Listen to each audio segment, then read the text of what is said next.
கர்த்தர் நல்லவர், ஒரு கிருபை என்றும் உள்ளது. கர்த்தருக்கு கொடான கொடி ஸ்தோத்திரம். உங்களுக்கும் கொடான கொடி ஸ்தோத்திரம். கர்த்தர் நாம் மையப்படுவதாக.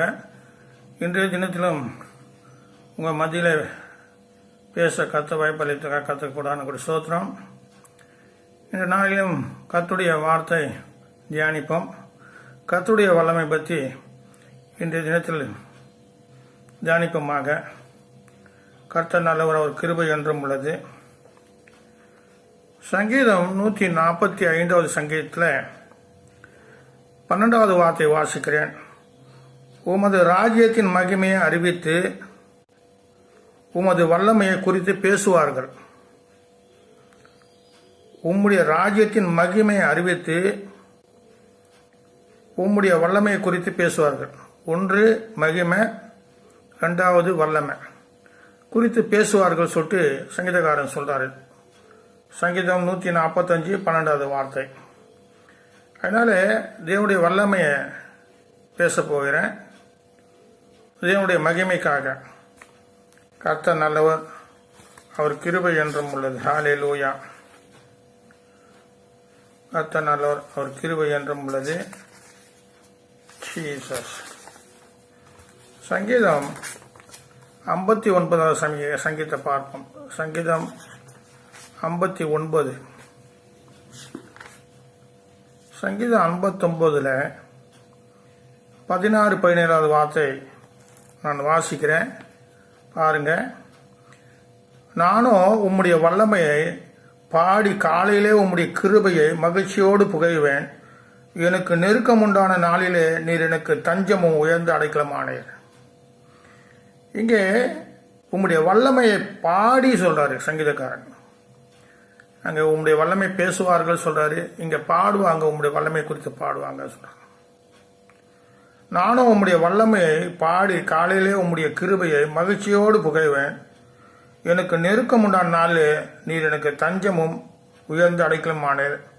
17வது வார்த்தை சங்கீதம் 59:17. என் பெலனே, உம்மை கீர்த்தனம் பண்ணுவேன். தேவன் எனக்கு உயர்ந்த அடைக்கலமும் கிருபையுள்ள என் தேவனுமாயிருக்கிறார். அந்த வல்லமை குறித்து அநேக நாள் நான் பார்த்துருக்கேன். தேவனத்தில் வல்லமை இருக்கு. அதை குறித்து நான் பேச ஆசைப்படுகிறேன். சங்கீதம் 105வது சங்கீதத்தில் சங்கீதம் 105 105ல் 4வது வார்த்தை வாசிக்கிறேன். கர்த்தரையும் அவருடைய வல்லமையும் நாடுங்கள். ஐயா, சில பேர் என்னை முகமுகமாக பார்த்து பேசுங்க சொல்றாங்க. பேசுறதுக்கு ஒரு ஆள் வேணும், துணை ஆள் வேணும். எனக்கு துணை ஆள் இல்லாதனால நானே பேசுறேன். வேத வாசிக்கிறதுக்கு குனிவேன். கொஞ்சம் சப்தம் கம்மியாக இருக்கும், நீங்கள் அட்ஜஸ்ட் பண்ணி சப்தத்தை உயர்த்திக்குங்க. கர்த்தர் நல்லவர். என்னுடைய சேனலை சப்ஸ்கிரைப் பண்ணாதவங்க சப்ஸ்கிரைப் பண்ணுங்க. உங்கள் தெரிஞ்சவங்களுக்கு ஃபார்வேர்டு பண்ணுங்க. மற்றவங்க அறிமுகம் பண்ணுங்க. கர்த்தர் உங்களை ஆசிர்வதிப்பாரு. இந்த சங்கீதம் 105ல் 4வது வார்த்தை, கர்த்தரையும் அவர் வல்லமையை நாடுங்கள். முதலாவது கர்த்தரையும் அவர் வல்லமை, கர்த்தரை நான். ரெண்டாவது அவர் வல்லமை நான். அவர் சமூகத்தை நித்தம் தேடுங்கள். அவர் சமூகத்தை தேடும். இந்த வல்லமை குறித்து சங்கீதக்காரர் சொல்ற, கர்த்தரையும் அவர் வல்லமை நாடுங்கள். அவர் சமூகத்தை நித்தமும் தேடுங்கள். அந்த வல்லமை இருக்கு, அவர் சமூகத்துக்குள்ளதான் இருக்கு. அந்த சமூகத்தை தேடுங்கள் சொல்றாரு. தேடுங்க. அதனால கர்த்தரை தேடுவோமாக. கர்த்தர் நல்லவர். ஹல்லேலூயா. கர்த்தருடைய கிருபை என்றும் உள்ளது. கர்த்தர் நல்லவர். ஹல்லேலூயா. கர்த்தர் நல்லவர். ஹல்லேலூயா. கர்த்தர் நல்லவர். ஹல்லேலூயா. ஆதியாகமம் 17வது அதிகாரத்தில் ஒரு வார்த்தை இருக்குது. கர்த்தர் ஆபிரகாமோடு பேசுவாராக. அந்த வார்த்தை நம்ம வாசிப்போம். ஆதியாகமம் 17வது அதிகாரம் 1வது வார்த்தை நான் வாசிக்கிறேன். கர்த்தர் நாம் மையப்படுவதாக. எங்களுக்காகவும் எங்கள் ஊழியர்களுக்காக நீங்கள் ஜெபிங்க. இந்த மழைக்காலம் இருக்கிறதுனால மலை ஜபம் சரியாக போக முடியாதனால இருக்கும். அதுக்காக நீங்கள் ஜபிங்க. ஆபிரகாம் ஆதியாகமம் 17வது அதிகாரம் 1வது வாரம். ஆபிரகாம் 99 வயதான போது கர்த்தர் ஆபிரகாமுக்கு தரிசனமாகி, நான் சர்வ வல்லமை உள்ள தேவன், நீ எனக்கு முன்பாக எனக்கு நடந்து கொண்டு உத்தமனாயிரு. அவர் என்ன சொல்றாரு? சர்வ வல்லவர் நான். அப்ப அவர்கிட்ட எல்லா வல்லமை இருக்கு. வல்லமை பற்றி பேச நிறைய காரியங்கள் இருக்கு. அதிசயமான வல்லமை இருக்கு, அற்புதமான வல்லமை இருக்கு. அவர் வல்லமை குறித்து பேச முடியாது, அவ்வளோ வல்லமைகள். வல்லமையான கர்த்தர் அவர், பயங்கரமான கர்த்தர், வல்லமையில பயங்கரமான சொல்லிட்டு அப்படிலாம் வேதம் சொல்லப்பட்டிருக்கு. கர்த்தர் நல்லவர். இங்க என்ன சார், நான் சர்வ வல்லமுள்ள தேவன் சொல்லிட்டு ஆபிரகாமுக்கு வெளிப்படுத்துறாரு. அடுத்தது யோபு சொல்றாரு 42, தேவரு சகதியம் செய்ய வல்லவர், நீ செய்ய நினைத்து தடைபடாது. சர்வ வல்லவர் சொல்லிட்டாங்க யோபு சொல்றாரு. அவர் சொல்றாரு தேவரு சகலத்தையும் செய்ய வல்லவர். அப்ப அவருக்கு சர்வ வல்லமை இருக்கு இல்லைங்களா? செய்ய வல்லவர். கர்த்தர் நல்லவர். எப்போதும் நீங்க சொல்லுங்க, உங்க காரியம் முடியாது சொன்னாக்கா முடியும்னு சொல்லுங்க.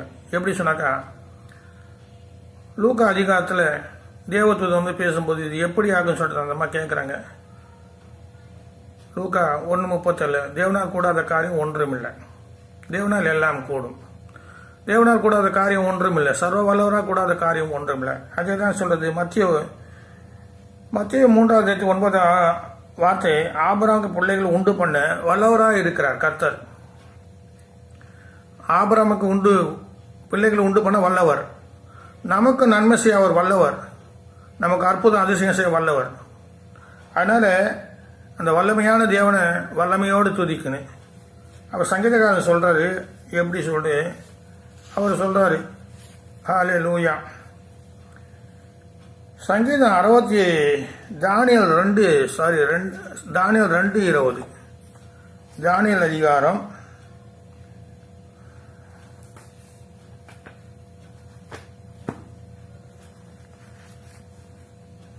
20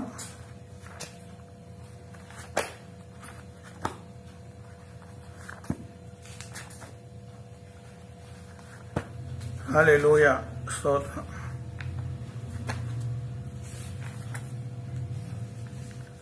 தானியேல் அதிகாரத்தில் சில வார்த்தைகளை, தேவனுடைய வார்த்தைகளை தியானிப்போம். தானியேல் 2வது அதிகாரத்தில் இப்படியா தானியேல் ஆண்டவர் குறித்து சொல்றாரு. ஹல்லேலூயா. பின்பு தானியேல் 2வது அதிகாரம்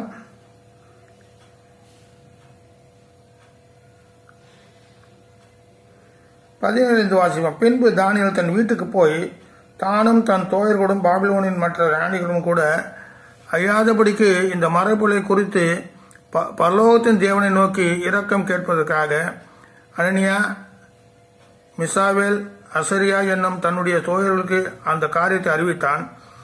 பின்பு ராக்காலத்தில் தர்சனத்தில் தானியேலுக்கு மறைபொருள் வெளிப்படுத்தப்பட்டு அப்போது தானியேல் பரலோகத்தின் தேவனை ஸ்தோத்தரித்தான்.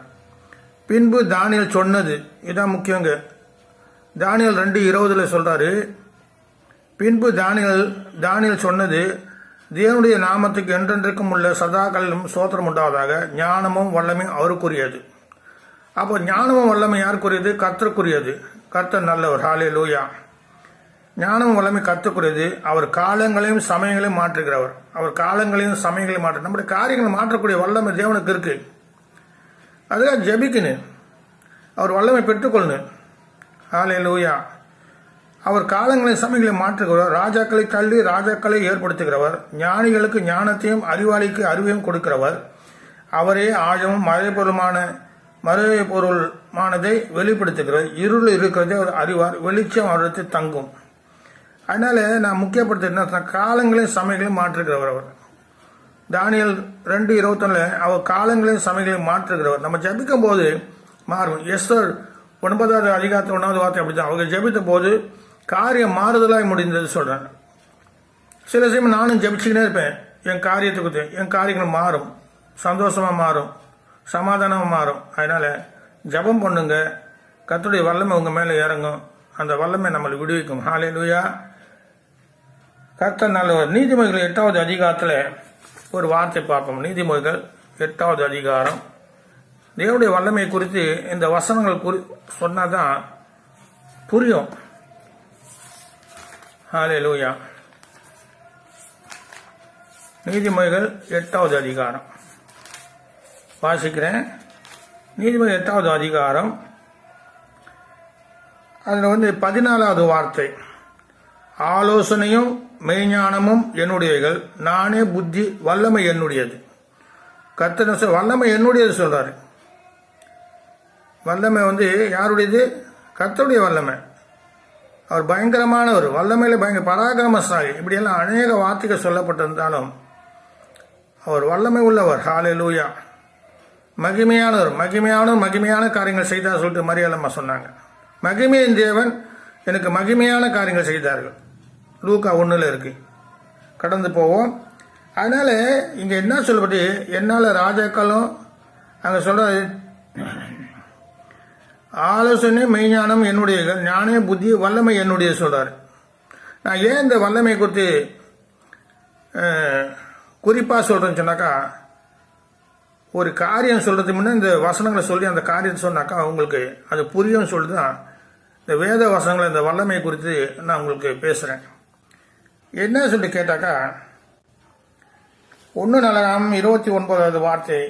1 நாளாகமம் 29வது வார்த்தையில தாவீது சொல்றாரு. அது பார்த்து தாவீது சொல்றாரு, கர்த்தர் நல்லவர். 1:29 11-12 வார்த்தைகளை வாசிக்கிறேன். கர்த்தாவே, மாட்சிமையும் வல்லமையும் மகிமையும் ஜெயமும் மகத்துவமும் உண்டுடைகள். எத்தனை காரியம் இருக்குங்க. கர்த்தாவே, மாட்சிமை, வல்லமை, மகிமை, ஜெயமும் மகத்துவம் உண்டுடையது. வானத்திலும் பூமி உள்ளவைகள்லாம் உம்முடையவைகள். கர்த்தாவே, ராஜ்யமும் உம்முடையது. தேவரே, எல்லோருக்கும் தலையாய் உயர்ந்திருக்கிறேன். ஐஸ்வர்யமும் கனமும் உம்மாலே வருகிறது. தேவரே, எல்லாவற்றையும் ஆளுகிறவர். உம்முடைய கரத்தில் சத்துவமும் வல்லமை உண்டு. பாருங்க, சத்துவம் இருக்கு, வல்லமை இருக்கு. சத்துவத்திலே வல்லமை பலப்படுங்கள் சொல்லிட்டு ஒரு வார்த்தை இருக்கு. ஹல்லேலூயா. அவருக்கு எல்லாமே இருக்கு, வல்லமை உண்டு. எவரையும் மேன்மைப்படுத்தவும் பலப்படுத்தவும் உம்முடைய கருத்தினால ஆகும். அவருக்கு சத்துவம் இருக்கு, அவர்கிட்ட பலன் இருக்கு. ஹல்லேலூயா. கர்த்தர் நல்லவர். ஒரு சில ஆண்டுகளுக்கு முன்னே நான் ஜபம் பண்ணிக்கினே இருந்தேன். காலையிலேருந்து நான் எப்பவுமே காலையில் தொடங்கினா ஜபம் ஒரு 6-7 மணிக்கு தான் முடிப்பேன். அந்த இரவு தொடங்கும் போது நான் முடிப்பேன் அந்த ஜபம். நான் பல வருடங்கள் முன்னே நான் வீட்டுக்குள்ளே ஜபிச்சுக்கினே இருந்தேன். 2 ஊழியக்காரர் வந்தாங்க என்னை தேடிக்கின்னு. அப்போ எனக்கு கொஞ்சம் நெருக்கடி அதிகம். நெருக்கடி சொன்னாக்கா, ஏற்கனவே திரும்ப திரும்ப சொல்கிறதுனால நீங்கள் தப்பாக நினைக்கக்கூடாது. நான் பைபிள் பிஸ்னஸ் பண்ணி ஆடியோ பிஸ்னஸ் பண்ணிக்கிருந்தேன். அந்த ஆடியோ பிஸ்னஸ் செய்ய முடியாமல் போனால நான் ரொம்ப கஷ்டத்தில் இருந்தேன். அப்போ சாப்பாடு இல்லை சொன்னால் கூட சரி, பணம் இல்லை சொன்னால் கூட அந்த ஜபத்தை மாத்திரம் விடலை. காரணம் சொன்னாக்கா, நான் சுந்தரம் ஐயா கிட்ட அந்த ஜபிக்க கற்றுக்கினேன். அவர் 3 மணிக்கு ஏந்தனாக்கா ஜபம் பண்ணுவார், எல்லாரையும் உட்காந்து ஜபம் பண்ணுவார். அவரை நான் மறக்க முடியாது. ஏசிய சுந்தரமையா ஃபவுண்டர், அவர்கிட்ட நான் இருந்தேன். அவர் என்னை ஜபம் பண்ண கற்றுக் கொடுத்தார், 3 மணிக்கெலாம் ஜபம் பண்ணதுக்கு. அதே போல் சாம் சுந்தரையா எனக்கு அந்த போதிக்கிற காரியத்தை சொல்லி கொடுத்தாரு. மறைக்கமா என்னை ரொம்ப நேசிப்பாங்க. கர்த்தர் நல்லவர். அதனால ஒரு நாள் நான் வீட்டில் ஜபிச்சுக்கினே இருக்கும்போது, அப்போ தான் ஜபத்தை முடிக்க போகிறேன். ஜபத்தை முடித்தேன். எப்பவுமே நான் ஜபத்தில் கர்த்தரை மகிமைப்படுத்துவேன். கர்த்தருடைய வார்த்தைகளை சொல்லி நான் ஜெபிச்சுக்கினே இருந்தேன். என்னால் அந்த நேரத்தில் ரொம்ப பலிகனமாக இருந்தாங்க. அப்படியே படுத்து சாஷ்டாங்கமாக ஸ்தோத்திரம் பண்ணிக்கின கர்த்தருக்கு. முடிக்கிற நேரத்தில் 2 ஊழியக்காரங்க வந்தாங்க. கன்சாமியா எங்கள் கூட வாங்க சொன்னாங்க. சரி சொல்லிட்டு நான் அவங்க கூட போனாக்கா, நான் இருந்த வீட்டுக்கு 3வது வீட்டில் ஒரு சகோதரி ட்ராக்ஸ் ஊழியம் பண்ணுவாங்க. அவங்க வீட்டுக்கு கொண்டு போனாங்க. என்கிட்ட ஒரு ரகசியமும் சொல்ல கொண்டு போனாங்க. கன்சாமி உங்களுக்காக ஜபம் பண்ணுன்னு சொன்னாங்க. அப்போ என்ன பண்ணாங்க, ஒரு சகோதரன் கொண்டு வந்தாங்க. அந்த சகோதரன் பார்த்தா ஜெய் ஜாண்டிக்கா இருக்காரு.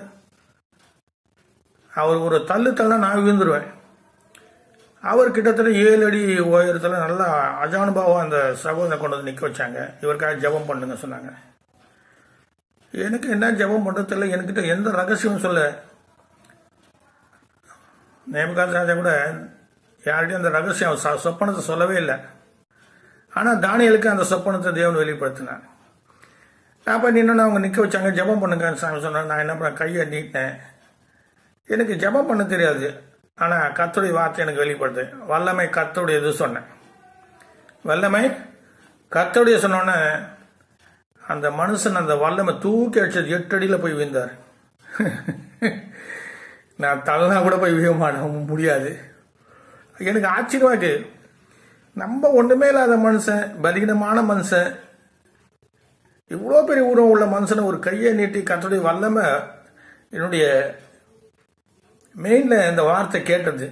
என் காதில், என் மெயினில், என் உள்ளத்தில் இந்த வார்த்தை கேட்டது. வல்லமை கர்த்தருடையது சொல்லிட்டு எங்கே இருக்கு தெரியாது. வேத வசனத்தில் அந்த வல்லமை வார்த்தை எங்கே இருக்கு, அந்த வார்த்தை எனக்கு தெரியவே தெரியாது. வல்லமை கர்த்தருடையது சொல்லி கை நீட்டி அவனுக்கு காமிச்சினேன். அந்த சகோதரன் அப்படியே தூக்கின்னு போய் 8 அடியில் போய் தொப்புன்னு போடுது. அவங்க முடிச்ச உடனே அவங்களுக்கு விடுதலை கிடைச்சாங்க. அவங்க அம்மாவை கூப்பிட்டு, அந்த அம்மா ரொம்ப ஜெயஞ்சாயிட்டா இருக்காங்க. எனக்கு ஒன்றுமே புரியல. எனக்கும் கனவு காண்றா போல இருக்கு. என் பிரச்சனை என் தலைமையில் இருக்கு. ஆபிரகாம் எல்லாம் முடிச்ச உடனே அவர் தலைமையில் எல்லாம் குருவி எல்லாம் பறவையெல்லாம் பறந்தது சொன்னா போல. அந்த அம்மா எனக்கு ஒன்றும் புரியல. சரி சுட்டு அந்த அம்மானுக்கு அதே வார்த்தை எனக்கு வந்தது. வல்லமை தேவனுடைய சொல்றோம். அந்த அம்மாவும் 8 அடியில் போய் துபானில் விழுந்தாங்க. 2 வீடு இருந்துச்சு. எதுக்கு சொல்றேன்னு சொன்னாக்கா,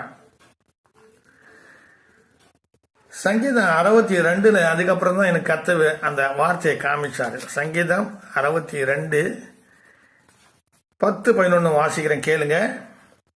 கொடுமையை நம்பாதிருங்கள், கொள்ளையினால் பெருமை பாராட்டுதுங்கள், ஐஸ்வர்யம் விருத்தியினால் இறுதி அதன் மேல் வைக்காதுங்கள். பாருங்க, கொடுமையை நம்பாதிருங்கள். கொடுமையான காரியங்கள் நம்பக்கூடாது. கொள்ளையினால் மேன்மை பாராட்டுதுங்க. கொள்ளை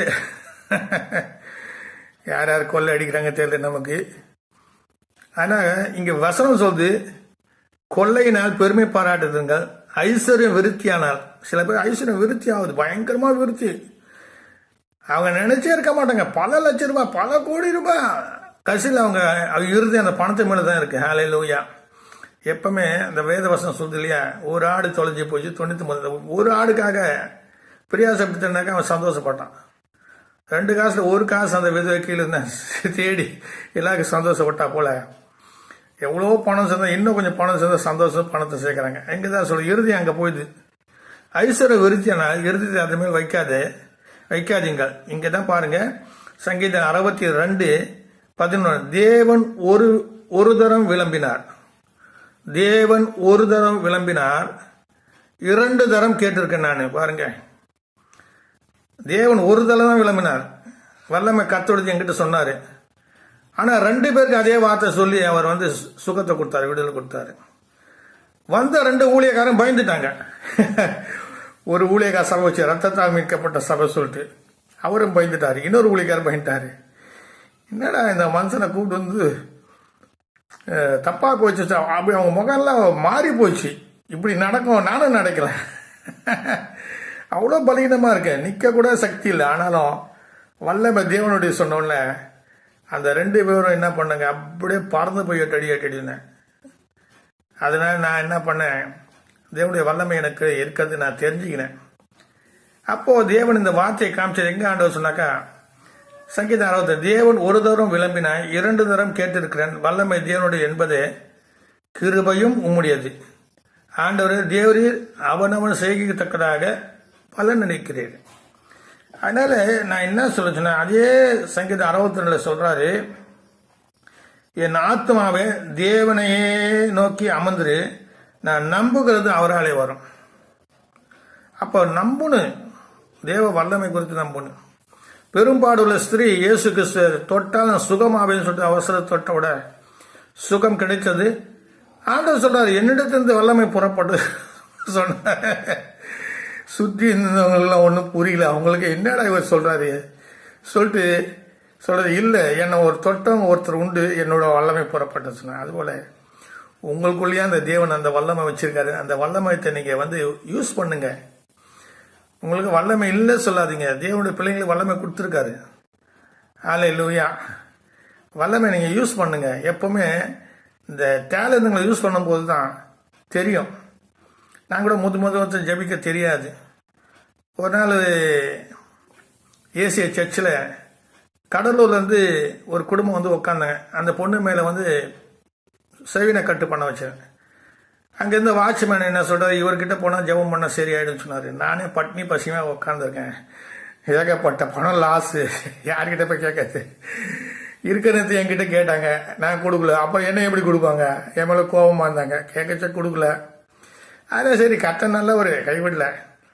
அந்த பெண்ணுக்காக ஜபம் பண்ண நான் ஒரு 10:30 மணிக்கு ஸ்டார்ட் பண்ணேன். 5 மணிக்கு தான் அந்த பிசாசு, 2 காலி பிசாசு இருந்தது. என்ன ஜபம் பண்ணி நான் என்ன பண்ணேன், அந்த நேரத்துக்கு சபையில் போதருடைய ஐக்கியம் நடக்குது. அந்த மாத தொடக்கத்தில் அவங்க சம்பளம் கொடுப்பார் ஐயா, சாம்சுந்தர் ஐயா.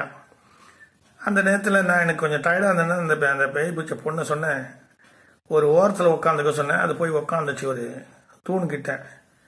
நான் ஒரு வட்டம் போட்டு இந்த வட்டத்தை தாண்டி போவான்னு சொல்லிட்டு நான் போயிட்டேன். அப்புறம் நான் டீ எல்லாம் சாப்பிட்டு மறுபடியும் வந்தாக்கா அது கேட்டாக்கா, ஐயா நீங்கள் தான் எங்கேயும் போகக்கூடாது சார், இங்கே தான் இருக்க சார். அப்போ சில ஊழியக்காரங்க எனக்கு ஆலோசனை சொன்னாங்க, இப்படி ஜெபம் பண்ண அப்படி சொன்ன. நான் சொன்னேன், கர்த்தருடைய ஆலோசனை தான்ப்பா எனக்கு இருக்கு. நீங்கள் வேணும் சார் ஜெபிச்சேன். யார் ஜெபிச்சாலும் அது சொல்லிச்சு, நீங்கள் எல்லாம் ஜெபிக்கக்கூடாது, ஐயா சொன்னாதான் நான் செய்வேன்னு சொன்னோன்னே அப்புறம் ஜெபிச்சேன். அந்த பிசாசு போச்சு. அப்போ தான் தெரியும் எனக்கு, ஜெபிச்சா பிசாசுங்க போகும்னு சொல்லிட்டு வல்லமை என்னது வரல. ஆனால் நான் பட்டி பசியமாக இருக்கேன். அநேக பிரச்சனை, கடன் தொல்லை, வீட்டு வாடகை கொடுக்க முடியல. இருந்தாலும் தேவன் நம்மோடு இருக்கிறார். சதா காலம் நான் உன்னோடு இருக்கேன். சதா காலம் இருக்கேன். யோசேப்பு சிறைசாலையில் இருந்தார், தேவன் அவனோடு இருந்தார். தாவீது விரட்டி அடிக்கப்பட்டான், ஆனால் தேவன் அவனோடு இருந்தார். தேவன் உங்களோடு இருக்காரு. வல்லமை உங்களோடு இருக்கு. கர்த்தருடைய வல்லமை இருக்கு, பலன் இருக்கு. அதனால நான் என்ன சொல்லுச்சுனாக்கா, வல்லமை இருக்கு சொல்லுங்க. எனக்கு வல்லமை இருக்கு. தேவன் சொன்னாரு, ஹல்லேலூயா, கர்த்தர் நல்லவர். ஆனால் நான் என்ன சொல்லுவேன்னு சொன்னாக்கா, அந்த தேவனுடைய வல்லமை சொன்னேன். மறுபடியும் என்ன சொல்றேன், தேவன் ஒரு தரம் விளம்பினார், 2 தரம் கேட்டிருக்கிறேன், வல்லமை என்னுடையது என்பது. அப்போ நான் என்ன ஜெபமா பண்ண, பெரிய ஜெபம் பண்ணல. எனக்கு ஜெபம் பண்ண கூட வார்த்தை தெரியாது. ஆனால் நைட்டு 8 மணிக்கு ஜெபம் பண்ணுவேன், தொடங்குவேன், 2 மணிக்கு முடிப்பேன், பைபிள் படிப்பேன். கர்த்தர் நல்லவர். அதனால வார்த்தையில் வல்லமை இருக்கு. இங்கே வல்லமை தேவனுடையது. அதுதான் நான் சொன்னேன். அதனால தேவனுடைய வல்லமையை நாடுங்க, அவர் சமூகத்தை நித்தமும் தேடுங்க. தேவனுக்கு வல்லமை இல்லை சொல்லி நினைக்காதீங்க. அவர் வல்லமையான தேவன், உங்களுக்கு பெரிய காரியங்கள் செய்வார். அதனால என்னுடைய சேனலை பார்க்குறங்க, சப்ஸ்கிரைப் பண்ணுங்க, பெல்லை அழுத்தி விடுங்க. உங்கள் தெரிஞ்சவங்கெல்லாம் என்னை இன்ட்ரடியூஸ் பண்ணுங்க, ஃபார்வர்ட் பண்ணுங்க.